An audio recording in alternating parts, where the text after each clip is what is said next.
د دین مخکې سبق کې د انصار او فضائل ذکر شویو د صحابه کرامو مختلف قسمونه دي د فضیلت په اعتبار سره پدې کې د ټولو نه زیات افضل هغه چې کوم دینو عشره مبشره دي عشره لسوتوي مبشره هغه چې هغه ته نبی علیہ السلام د جنت زیری ورکړي دي خو لسوانو ته په یوځای ورکړي دي هغه کې ابوبکر صدیق عمر عثمان علی سلور والا خلیفگان پکې دي عبدالرحمن بن عوف زبیر طلحه سعد سعید او ابو عبیده بن الجراح دا چې کوم دینو په هغه کې دي نو د دې فضایل بیا دې پسې دویم نمبر کې بدر دي اهل بدر بیا دریم نمبر حدیبیه چې کوم خلق په حدیبیه کې بیت رضوان ورته وي نو د اریو بیل بیل فضیلتونه دي اب ذکر کوو ان شاء الله نن د عشره مبشره نمبر دی عن عمر د عمر رضی الله تعالی عنہ روایت قال فرمای ما احد نشتا اسوک احق بهذا الامر چې اغا د دې خلافت د پر زیات حقداری من هؤلاء النفر الذين د دې خلقنا علاوه توفي رسول الله صلی الله علیه وسلم چې رسول الله صلی الله علیه وسلم وفات کېدو وهو عنهم راضٍ او غد دین راضیو فسما بیا عمر تلان نوم واغشتلو علی اند علی عثمان زبیر طلحه سعد عبدالرحمن نو دی کی چون کی ابوبکر مخ کې تیرو عمر په خپل خلیفہ نو دا دواله خو پکې نمونه وانه غشتل او د عثمان او د علی د زبیر طلحه او د سعد او د عبدالرحمن او سعید او ابو عبیده پکې ذکر نکړل دا غي بیا په خلافت کې نمبر نه دی راغلی عن قیس بن ابي حازم د قیس بن ابي حازم نے روایت دی قال فرمای رأيت يد طلحه ما د طلحه رضی الله تعالی عنہ لاس لیدل شلا چې هغه مکمل شلو لاس داغه نه داسې زوړندو هغه مکمل شل شوی او کی بها النبي صلی الله علیه وسلم یوم احد پدې لاس باندې هغه د احد په ورځ د نبی علیہ السلام حفاظت کړو او د احد په واقعیا کې په سیرت کې هغه کوم دینو تاسو وی چې پدې لاس باندې هغه 70 غشي را منی کړو پدې یو لاس باندې چې غشي براتللو نبی علیہ السلام پسې د لاس به ورته مخه ته کولو 70 غشي په یو لاس کې داغه خخ شوی نو دا لاس داغه مکمل شلو د په فضیلت کې ذکر کو چې دومره لوی کارنامه غ کړی دا نو څومره لوی فضیلت به وي وعن جابر د جابر نے روایت قال فرمای قال النبي صلى الله عليه وسلم من ياتيني بخبر القوم سوق بماتا د کافر قوم خبر وروړي یوم الاحزاب دا حزاب پر از باندې وي قال الزبير زبير ورتوي انا زبرولم دا د نبی علیہ السلام سکه د ترور زیو د مور د پلار خور چې وی ترور فقال النبي صلى الله عليه وسلم نبی علیہ السلام ان لكل نبي حواري د ار پیغمبر بچ کم دینو یو نږدې دوست وی مخلص دوست بوي وحواري الزبير ازما مخلص دوست چې دی زبیر دی دا کم لس صحابه چې دی بس دا غي فضیلتونه دي دې کې یو ځان له فضایل با ځان لکه راضي خدا پر عشره مبشره کې راغلي دي وعن الزبير د زبیر نے روایت قال فرمای قال رسول الله صلی الله علیه وسلم من یاتی بني قریظه سوق بني قریظه تلار شي فیاتینی بخبرهم چې ما ته خبر وروړي بیا وی پخپل وی پنتلک تو زلالم فلما رجعت چې کله واپس راغم جمع علی رسول الله صلی الله علیه وسلم ابویه نبی علیہ السلام ما ته مور او پلار جمع ک څنګه یعنی نبی علیہ السلام ما ته وی پیدا ک ابي و امي زما مور او پلار دې پتا قربان شي زبیر ترانو ته پدې مکویلی زما مور او پلار دې پتا قربان شي او سعد رضی الله تعالی عنہ چې هم په عشره مبشره کې دي سعد بن ابي وقاص سعد رضی الله تعالی عنہ ته په جنگ احد کې ویلی وی زما مور او پلار دې پتا قربان شي دا دو صحابه کرام په تاریخ اسلام کې چې نبی رسول الله ورته ویلی زما مور او پلار دې پتا قربان شي وعن علی دالین روایت قال فرمای ما سمعت النبي صلی الله علیه وسلم جمع ابويه لاحد ما نه دی اوریدلی چې نبی رسول الله به مور او پلار چاته جمع کړي الا لسعد بن مالک لیکن د سعد بن ابي وقاص تپارا فإني سمعت ما تنوردل يقول فرمای یوم احد یا سعد اے سعد ارم پیدا کا ابي و امي اول زما مور او پلار دې پتا قربان شي دی ډیر نامور تیر اندازو دغه شی به بالکل خطا نتلو په جنگ احد کې چې مسأله ډیره سخت شوه نبی رسول الله څوک به مغشینو لې ځکه موږ سره اصل حکم را چې غشي خطا لاړ نشي بس ټول غشي وروړي او د سعد بن ابي وقاص مخې ته واچوي غشي به صرف دیولي نو صرف د بويشتل وعن سعد بن ابي وقاص د سعد بن ابي وقاص نه په خپل روایت دی قال فرمای انی لاول العرب رما بسهم فی سبیل الله ز اولنی سړیم چې په تاریخ اسلام کې هغه کوم دینو غشي وشته د دنه مخ کې چې غشي وشته نه دی د بدر نه مخ کې په یو واقعیا کې د غشي وشته و سړیم پی وشته وعن عائشه د عائشه ترانه روایت قالت فرمای سحر رسول الله صلی الله علیه وسلم مقدمه المدینه نبی رسول الله والسلام چې کله مدینه تراغ نو شوګیره کړي وا لیلتن د شپې فقال لیت رجلا صالحا يحرسني بیوی کاش یو نه کمل دیندار سړی وي چې زمې حفاظت کړي وي او ما په آرام خوب کړي وي وی دا خبرې مون کولی اس سمعنا صوت سلاح چې ناسا په د اصلحي आवाज راغی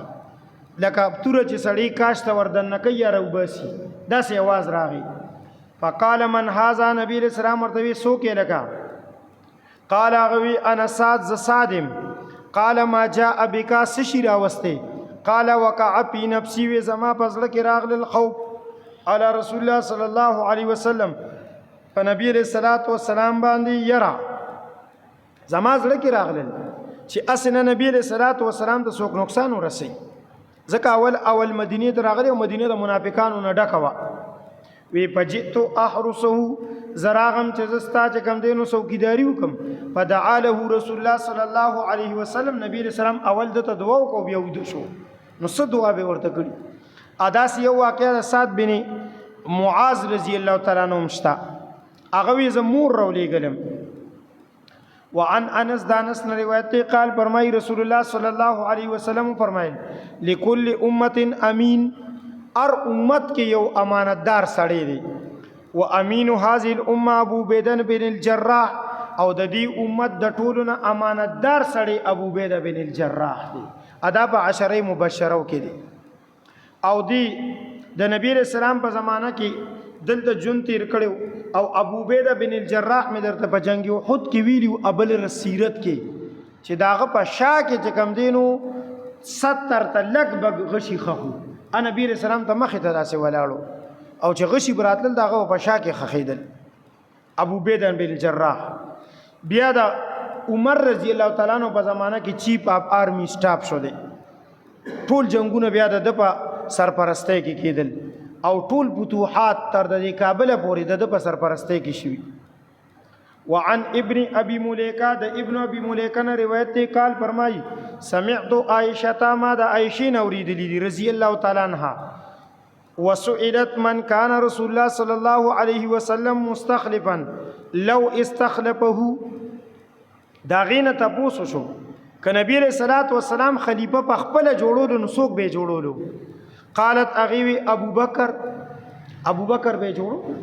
ک نبی رسول الله په خپل خلیفہ جوړولو او ویلو چې زمانه پس په پلان کې خلیفہ بس د ابوبکر نوم به غشتو بل چې نه غشتو فقیل بیاتنا تفوز ثم من بعد ابي بکر د ابوبکر نه پس بیا سوکو قالت عمر وی عمر بو قیل وی سوک به د عمر نه پسو قالت ابو عبیده بن الجراح دی وی ابو عبیده بن الجراح باو ځکه ابو عبیده بن الجراح د عمر ترانو په زمانه کې چیف اف آرمی سټاف شو وی دی باو خو لیکن ابو کله چې عمر ترانو د شپږو کسانو کمیټي جوړه کا عمر ترانو چې د سار په مانځ کې هغه مجوسی په چاړو والو نو د شپږو کسانو هغه کمیټي جوړه کا زبیر طلحه عبدالرحمن بن عوف او ابو عبیده بن الجراح او عثمان او علی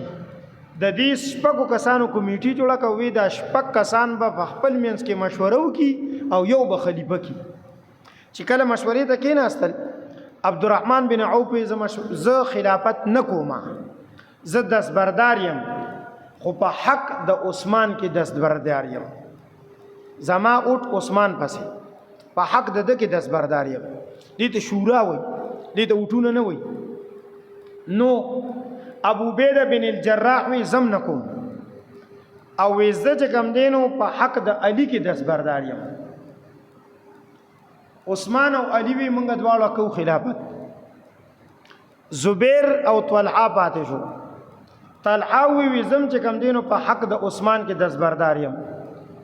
نو زبیر وی زه په حق د علی کې خبره برابر سرابر شو عبدالرحمن بن عوف چیرمن مقرر کو د کمیټه چې فیصله بدیو کی بس هغه د شپې په ارسم نه سوچ کړي دي خلکو سره مشوره کړي ارسي چې کړي دي ساره وی عثمان ما خلیفہ کړي دي بس ټولو ته نه بیتو بس عثمان خلیفہ شو داو وعن ابي هريره دا ابو هريره روایت دی فرمای ان رسول الله صلی الله علیه وسلم کان علی حرا نبی علیہ الصلوۃ والسلام په غار حرا د پاسه ولاړو دنه پکې نه پاسه غلا د پاسه په ولاړو هو و ابو بکر و عمر ورسره ابو بکر او عمر عثمان او علی طلحه او زبیر فتحركت الصخره الته یو غټ کانی وغه په خوځیدو شو د خوشاله نه چې دونه غټ غټ خلک راغلي دي فقال رسول الله صلی الله علیه وسلم اهدأ نبی السلام هغه ته پارام شه فما عليك الا نبی پتا د پاسه پیغمبر ولاړ دی صدیق ولاړ دی شهید ولاړ دی نو دی کی چې کوم دینو پیغمبر او صدیق خو ابو بکر صدیق او نبی علیہ السلام شو او شهیدان دا نور ټول شهیدان شوي دا ټول شهیدان دي نو دا نبی علیہ الصلوۃ والسلام د مخ کې نو ورته زیری ورکړل چې دا به کوم دینو شهیدان کیږي په پتا د پاسه شهیدان ولاړ دي وعن عبد الرحمن بن عوف دا عبد الرحمن بن عوف نو روایت تھی فرمائی ان النبی صلی اللہ علیہ وسلم قال نبی علیہ السلام پا منبر ولاړو او وی فرمایل ابو بکر پل جنہ عمر پل جنہ عثمان پل جنہ علی پل جنہ طلحہ پل جنہ زبیر پل جنہ عبد الرحمن پل جنہ سعد بن ابی وقاص پل جنہ سعید بن زید پل جنہ ابو عبیدہ بن الجراح پل جنہ ادي لسوان نمونه واغشتل په منبر ولاړو خطبه وی او دا لسوان نمونه واغشتل ودا جنتیان دي ته عشره مبشره وي اپا دې ترتیب باندې دي دا کم ترتیب چې دلته ذکر دی بس اول ابو بکر دی ورپسې عمر دی بیا عثمان دی بیا علی دی بیا دا غینه پس چې کم دینو طلحه او زبیر او عبدالرحمن بن عوف سعد بن ابي وقاص او سعید بن زید د نبی رسول الله والسلام خاندان سړیو او ابو عبیده بن الجراح وعن علي عن انس دا انس رضی روایت تھی عن نبی صلی الله علیه وسلم هغه د نبی علیہ السلام نے روایت کوي قال نبی علیہ السلام فرمایل ارحم امتی بامتی ابو بکر زما په امت کې زما په امت باندې د ټولو نزیات رحم کون کې ابو بکر دی زما په امت کې او زما په امت باندې ارحم امتی زما په امت کې د ټولو رحم کون کې به امتی او زما په امت باندې رحم کون کې ابو بکر دی دا په خطبو کې وی عام طور سره خطیبان واشدهم فی امر الله عمر دا الله په دین کې د ټولو نه سخت مزاج عمر دی اچا سره نرمی نه راکړي واصدقهم حیان عثمان او عثمان پکې د حیا په لحاظ سره د ټولو نه زیات چې کم دینو حیادار دی حیا په ټولو کې وا خو لیکن عثمان داغه حیا بیا بل شان وا وابرزهم زید بن ثابت میراث کې د ټولو نه زیات لوی عالم په میراث باندې د ټولو نه پوی سړی هغه زید بن ثابت دی واقرهم ابي بن كعب د ټولو نه لوی قاری چې دی ابي بن كعب بهترین قاری واعلمهم بالحلال والحرام د حلال او د حرام د ټولو نه لوی عالم معاذ بن جبل ځکه نبی رسول الله په خپل زمانہ کې یمن ته ولګید او مفتی اعظم جوړ کو ولكل امتي امين او د هر امت یو امانتداري و امين هذه الامه ابو عبيده بن الجراح د دې امت امانتدار سړی ابو عبيده بن الجراح دی دا فضائل وعن الزبير د زبير نه روایت دی قال فرمای نبی رسول الله فرمایل یوم احد د احد پر ورځ باندې درعان نبی رسول الله والسلام دو ذریه چولې وی فنهزا الى الصخره یو غټ کانی ته لاس واچولو برختو فلم يستطيع نو وسو طاقت اون شو ورونه ختل شو فقعد طلع تحته طلع تلاند کې ناستو حتى استوى على الصخره او بوغو نبی رسول الله پیږي خو دی پاس لکه څنګه چې مونږ عام طور سره دیوال ته سړی خېجوي بوغو باندې پیږي او بس وروچتي کو طلع د کا شانت نبی رسول الله وروچت کړلو فسمعت رسول الله صلی الله علیه وسلم یقول نبی علیہ الصلوۃ والسلام نما وریدل چې نبی علیہ السلام فرمایل اوجبت والحزن جنت واجب په دغه جنگ کې د لاسم شل شوی او بیا نبی علیہ الصلوۃ والسلام په خپل وګ باندې چې کوم دینو کانی ته مخې جوړو وعن جابر د جابر نه روایت دی قال فرمای نظر رسول الله صلی الله علیه وسلم الی طلحه نبی علیہ الصلوۃ والسلام طلحه تو قتل او قال وی فرمایل من احب ان ينظر الى رجل يمشي على وجه الارض سوق چې داسې غوړي چې وګوري هغه سړی ته چې ګرځي پزمکا وقت قضا نحبه او اعلان کې غزان ته جنت واجب کړی دی وی طلحه ته ګوره فلينظر الى هذا دی طلحه ته وګوره دی پزمکا ګرځي جنت ځان ته واجب کړی دی جنت د لپاره واجب دی جنتی دی وفي روایت په یو روایت کې من سره ان ينظر الى شهید سوک چې خوشحالي کې د خبره ته چې وګوري یو شهید تا چې يمشي على وجه الارض چې ګرځي پزمکه او دی شهید دی ګرځي پزمکه الله د شهادت ثواب ورکړي دی وی پل ينظر الى طلحه دی طلحه ته وګوري دته الله تعالی په وحد کې د شهادت ثواب ورکړي دی ځکه 70 غشي په لاس را منې کول په یو غشي سړی شهید کیږي او جګم دی وجلی کیږي 70 غشي د خپل لاس کې خخ کړي او دا ټول نبی علیہ السلام پس راغلی او لاس ورته د مخې ته کو په لاس کې بد د خخ شو دا وي وعن علی دالین روایت تی قال فرمای وی سمعت اذنی زمادی غوګونو اوریدلی دي من پی رسول الله صلی الله علیه وسلم د نبی علیہ السلام د خلینه اوریدلی دي یقول نبی علیہ السلام فرمایل طلحه و زبیر جارایا پی جنہ طلحه و زبیر دواړه زما د جنت گاونډیان دي دی په جنت کې زما په گاوند کې اوسېږي ما سره په گاوند کې وي په یو محله کې به ویرا سره یعنی مقام او مرتبه د پیغمبرانو مقام ته په جنت کې رسیدلې ده وعن سعد بن ابي وقاص د سعد بن ابي وقاص روایت ته فرمایي ان رسول الله صلی الله علیه وسلم قال نبی علیہ السلام فرمایل یوم اذن فدغ ورځ یعنی احد د احد پر ورځ اللهم اشدد رميته واجب دعوته یا الله د سعد بن ابي وقاص وشتل نورم مضبوط کی دا ډېر تیراندازو و یا الله د وشتل نورم مضبوط کی او د کمان نورم سخت کی مضبوط کی واجب دعوته یا الله د مستجاب الدعوت وګرځي چې دې څه دعا کوي چې قبليږي بس سعد بن ابي وقاص مستجاب الدعوت وعنه داغنا روایت تی فرمای رسول الله صلی الله علیه وسلم فرمایل اللهم استجب لسعد یا الله د سعد دعا قبول کا اذا دعاک چې کلم تانا دعا غواړي وعن علی دالین روایت تی قال فرمای ما جمع رسول الله صلی الله علیه وسلم اباه و امه الا لسعد مور او پلار نبی رسول الله سعد ته جمع کړي وقال او ورته فرمایل ارمی ایها الغلام الحز حزور اے ماهر غلامه اے الک اول نو بس دبه داسې وشتل نبی رسول الله ورته غپلان کې کافر وله بدبه څنګه ور خطا کو قبول کېده په جنگ بدر کې یو کافر مسلمانان ته نتنګ چې هغه به کوم مسلمان ته مخه دراتلو بس مسلمان به یا زخمی کولو یا به شهید کولو ا مسلمانان ته ډیر تنګ او هغه د سر نه تر د خپو پوری د اوسپنی پجامه کې پټو خالی ځای پکې نو چې پکم ځای ولي دا ځای خالی و د سترګو کې داسې دیځه کې بس داسې خالی و. نبی علیہ السلام د دوی دنه خدا مسلمانان خلاص کا چې غشي ورخطا کو په دیځه کې لاړل او نیغ داسې لکه خانګي پریوتل د خپې په داسې مچته شولې او سترم کولو شو. نبی علیہ السلام په خندا شو مسکی شو. ابي ته دوی ورساوي دا غشي تر وباسه دی چې ورغه غشي ته نه روخلو هغه غشي دا غنه نه راوته په دې کوپړې د پاسه او سر د پاسه ورته خپکه خو په چکی راخو چې په چکی راخو غشي داسې معمولی غونته کوک شو. دا غشي چې کله کوګي تاسو ټوپ نن سبا خلک د ټوپک دا شپېلې دا چې کګي خو بیا خو صحیح گزار نه کوي کنه نو غشي چې معمولی غوندم کوګي نو بیا به دې ستا په هدف نه لګي بس بیا هغه نه کاروانه غشتو. ابا نبی رسول الله ځان سره ګرځولو ځان سره به ګرځولو به تور یادګار چې کوم ځای به مونږ کولو بل ځان ته مخې ته داسې خخ. نبی علیہ السلام چې وفات کېدو هغه ابوبکر صدیق ته ورکو. ابوبکر صدیق چې وفات کېدو هغه عمر ته ورکو. د دین دا چې کوم دی دا چیف اف آرمی سټاف چې بدلیږي ادونه غونته ډنډور سره سټیک ورته وي بس هغه غبل آرمی چیف ته ورکی دا د اغې نه چې کوم دی نو راوته دي اکه طریقه ده. نو دا نبی علیہ الصلوۃ والسلام د صاد هغه غشي بزان سره ګرځول.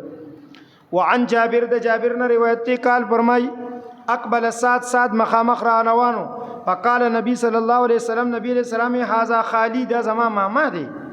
فلیورینی امرن خاله سوک د ماته د کوم دینو زما د ماما په شان خپل ماما وخی چې د بل چا بداسې مامای دا د نبی علیہ السلام ماما خیله کیو. حقیقت کې خود نبی علیہ السلام سوک ماما نو خو لیکن دا د نبی علیہ السلام په ماما خیله کیو. نو ماما خیله کې چې سوکی بس بیا ورته خلک ټول ته ماما و لکه استاد ماما د تر زامنی نو بس هغه ته ماما وې کنه سب ورته خبر ورسلی او د ماما د ترور زامنی هغه تم پکې خلک ماما وي د ماما چې زامنی او لغټي ایدم خلک ماما وي بس داسي. نو نبی علیہ السلام دې دا سره روانو نبی علیہ السلام دا زما ماما دی وی کدا چا داسې ماما یې ماته دی خو دا. وعن قیس بن ابي حازم د قیس بن ابي حازم نه روایت ته قال فرمایي سمعت سعد بن ابي وقاص ما د سعد بن ابي وقاص نو ریدلی یقول فرمایله و انی لاول رجل من العرب ز عربیانو کې د ټولو نه اولنی سړیم رما بسحم فی سبیل الله چې د الله په لار کې غشي وشته ورایتنا نغزو مع رسول الله صلی الله علیه وسلم او موږ به د نبی علیہ السلام سره غزاګانو تتلو وما لنا طعام الا حبلا او زمونږ د خوراک سنو موږ به صرف د کیکر پلی خوړل. د کیکر پلی دی لیدلی کنه کیکر کې پلی وی داسې او هغه بس دا به موږ خوړل او د دې د وجه نه به زمونږ چې کوم دی دا وخت کیو پړسیدل ادب پولې شو وورق السمر او د کیکر پانی به مخوړل و ان کان احدنا لا يزعو كما تزع الشات او د سمات به مداسو لکه د چیلې پچی ولې خوراک د چیلې وکنه خوراک د چیلې دین اسلام کې دومره سختې دي په خبرو سره ادا چې اوس کوئی چې کم دینو چې مړه بس راځو بیا به دعوتونه یو بیا بدای او زمونږ استاد بوي اب شدا باب وی چې الته کراچۍ کې خلک د ازمی لپاره پاپیته خوري وی پاپیتے کی پیٹی جس سے پہلے پہنچتا ہوں مسجد میں وہ کیا دین کا کام کرے گا چې د پاپیتی پیټه در نمخ کې روانه یو تور پسې رست روانه دا سره پاره د دې پاره چې ازما لکنن سوادل ته کې خلک چې کوم دي د پلی جلد وګولې واچي چرته دعوت ته چازي یا چې کوم دینو هغه دغه واچي سوي ورته چلکا اسپیغول ساته ایو تلی واچي بیا دعوت ته لار شي چې کوم دینو لکه پردي زیدینو کار به سم کول غواړي په خبرو سره دا لیکن دی دانه سخت تیر کولی وی ما له خلط میمن ټول عمر کې چرته مخلوط شي نه دی خوړلې مخلوط پیژنې منګ روزانه مخلوط خورو لکه داس یو سیز چې پاغي کې بل سیز ملو شي وي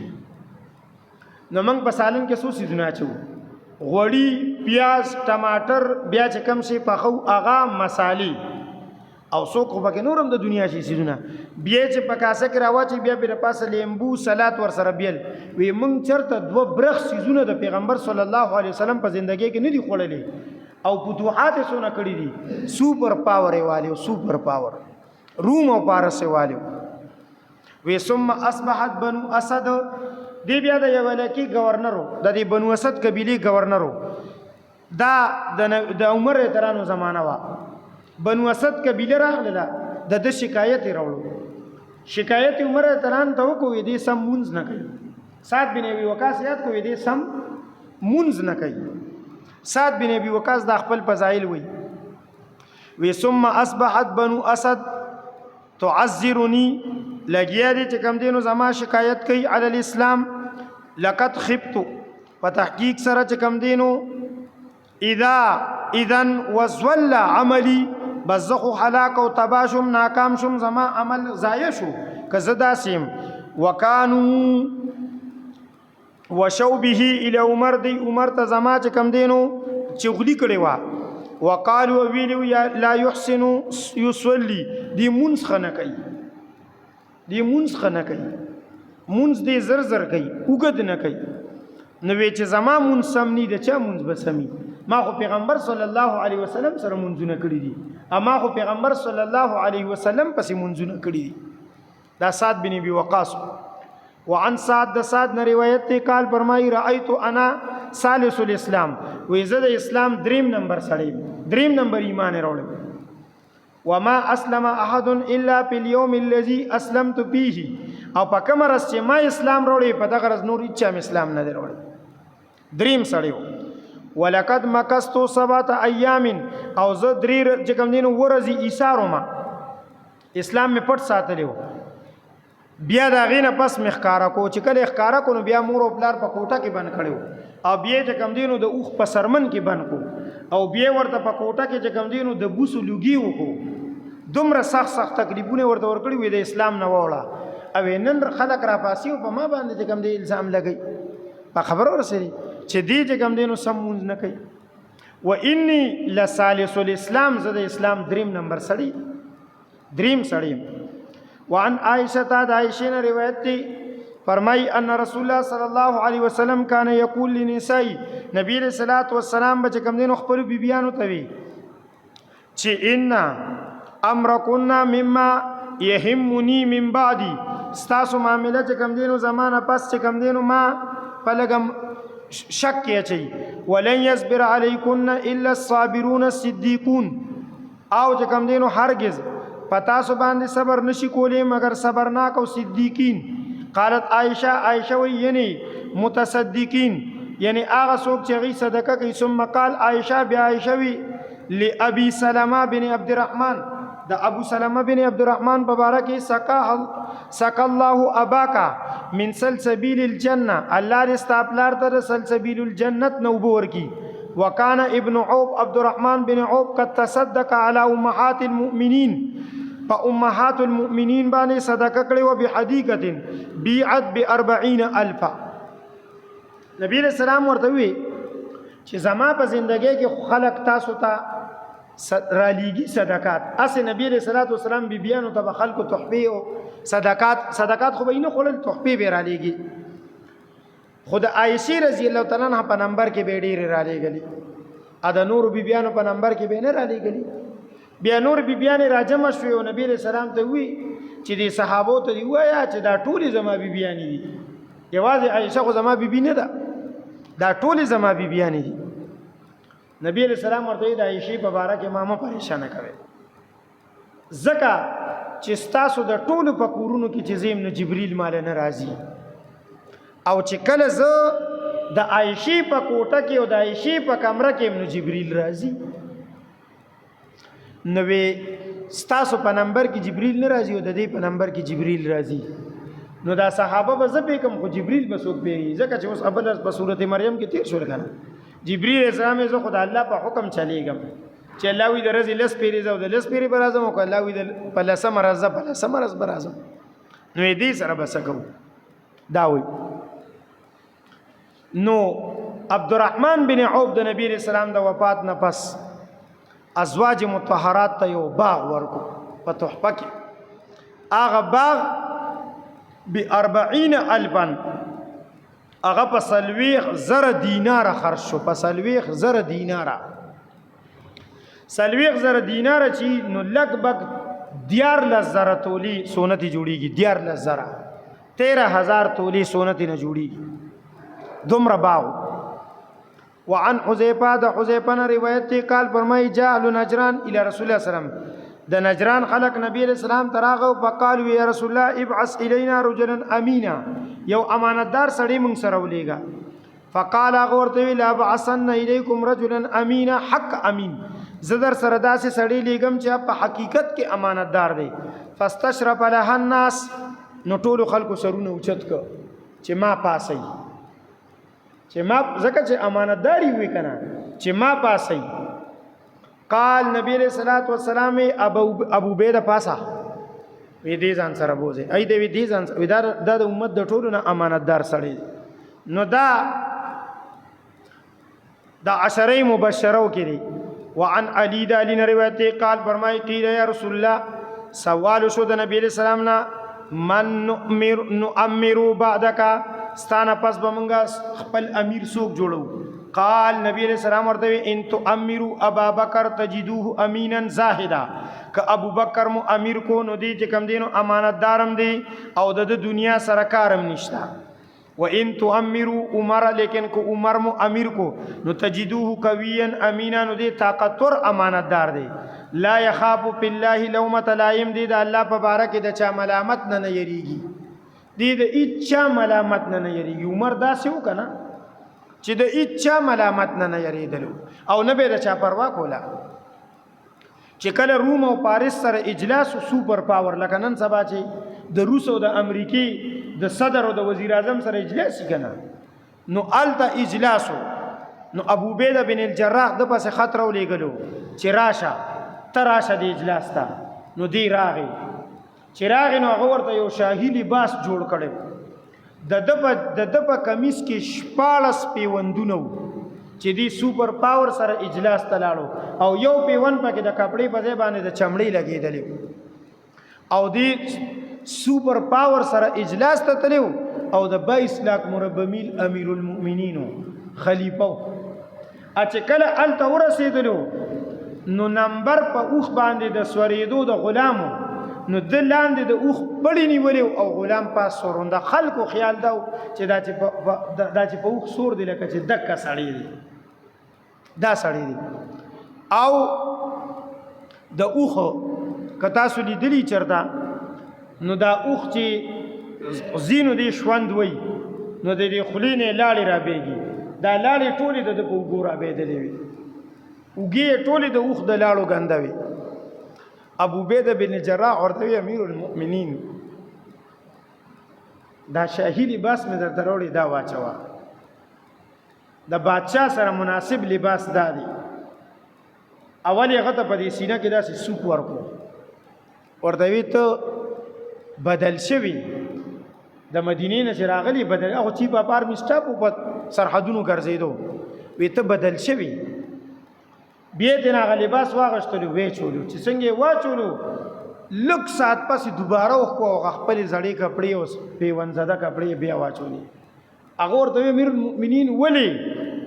وی زما پکې صاحب بنده شو او زړه کې مې یو خیال راغی خیال مې دا راغی چې لکه چې دا عزت په دې پاکو او په نو او په قیمتي کپړو کې او زموږ په معاشره کې دی کنه څنګه په معاشره کې چې کله چا کپڑے خيوي اته خلک خګوري او دا ډیر د پخوانه دی د سادی بابا پخوا یو ډیر بزرگ سړی تیر شوی شیخ سادی هغه چرته یو پیره چې کم دی داسې په خیرونو کپړو کې د چا واده لتلو صد خورته یې کړو به ست نه وتلی خو واده لتلو کپڑے خیرنه وي بس هغه خلکو دروازه کې را واپس کو پرې نه خو سمالت څه کېدل دی کور ته لاړو جامې بدلې کی سپینی خپل مزیدار نوې جامې واچلو بیا راغی واده چې راغی او کېناستلو کنه بس چې روټه را واچلو بس دا جامو ته داسې اوري وي خوره الستونی به داسې کوي خوره خلکو چې شي سادي لیونی شي به کس چل دی دا غډي روپیار چړې دی هغه ورته شیخ زادي سر باندې شو وی دا تاسو د جامو ته دعوت کړي نو د نه مخکې زرا غلیو ما خدا جامې مې نه تاسو پرې نه خو درې منو بازار دا دعوت خو تاسو د جامو نه کړي نو عمر رضی الله تعالی عنہ فرمایل وی زما سره کې خیال راغی چې دا عزت لکه چې په دې نو کپړو کې او قیمتي کپړو کې دی وی دا مې زکه وخت کې عزت مونږ ته الله په اسلام را کړی دی عزت مونږ ته الله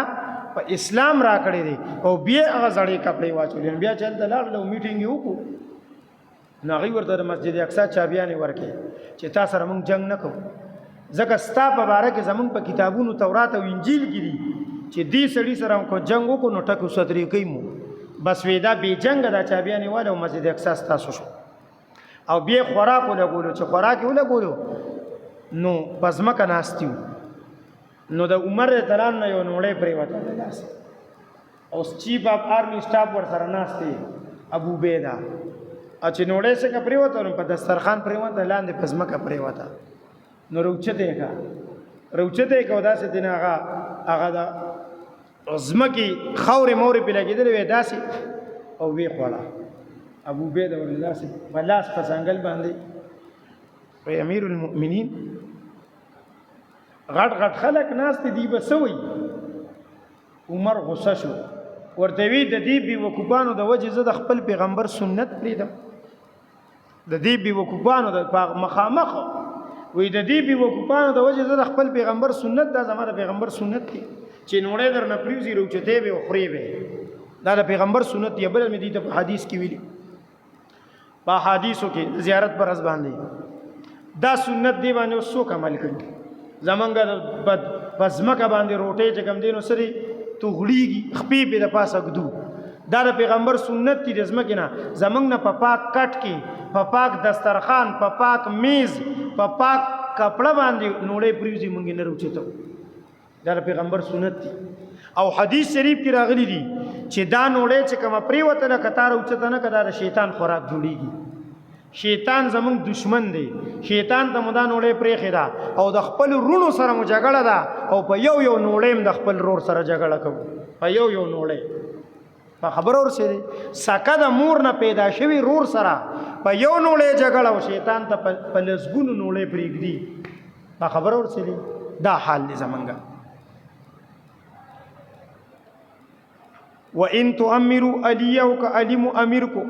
نو لا اراکم فاعلین تجدوه هادیا مهدیا نو بس بیا زما ګمان په تاسو باندې داري چې تاسو به هادیان او مهدیان وي تاسو به هادیان یې یاخذ بكم الطريق المستقيم تاسو به طریق مستقیم خي دا غنه بل روایت تی فرمای رسول الله صلی الله علیه وسلم فرمایل رحمه ابو بکر باندې دی الله رحم کی زوجنی ابنته مال خپل لور را کړی په نکاح وحملني الى دار الحجرت زید حجرت کور ته په وګ راوړم مدینه ته په وګ باندې راوړم وصحبني په الغار په غار کې زما ملګریو واعتق بلال آزاد کو مم مالی په خپل سکه مال باندې رحم الله عمر باندې دی الله رحم کی یقول الحق طول عمر حق ویلی وان کان مرن اگر چې هغه کم دینو تراخو خو طول عمر حق ویلی دا عمر رضی الله تعالی عنہ به دومره حق وی چې په آخري وخت کې بیبیانو ته طلاق ورکړیو او داسې به وی یا حق ما ترکت لی صدیقا اے حقا زما په کائنات کې یو دوست نشته ټول خلق دراله دشمنان کړي دي دا د حق د وجنه وما له من صدیق دا غر څوک دوست نشته د حق د وجنه نبی اسلام د حق د وجنه د عمر هیڅ څوک دوست نشته رحم الله عثمان باندې دی الله رحم وکي یستحیی منه الملائکه فرشتي دا غنه حیا کوي رحم الله علی الله دې په علی رحم وکي اللهم ادر الحق معه یا الله حق دا غسره کا حيث دارا چې کمزې کی می نو د صحابو ترمنځ چې خپل جنگونه شوي کې علی په حق ابن عباس رضی الله عنه چاته پوسو چې دی جنگ کې د ماویه او د علی جنگ دی وی دی کې په حق څوک دی وی علی په کې په حق دی او غټي به ماویه علی په حق دی او غټي به ماویه اکه شانتی وسوله جنگ چې ختم شو غټري ماویه رضی الله تعالی عنہ لیکن په حق پکې علی الله دې عمل کولو توفیق راکړي